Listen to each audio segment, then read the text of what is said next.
నమస్తే, welcome to DY news.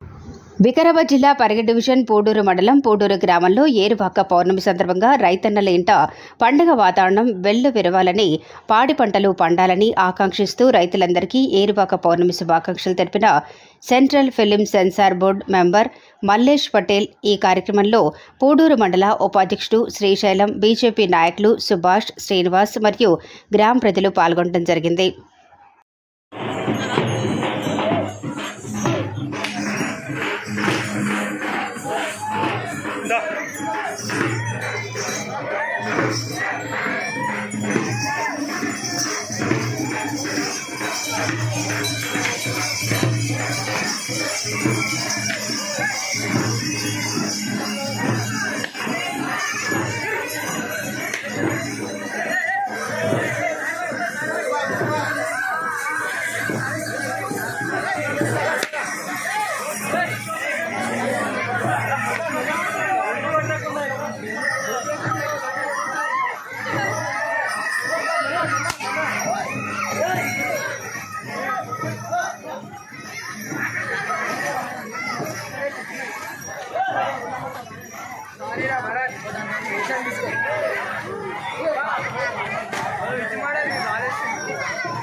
Ini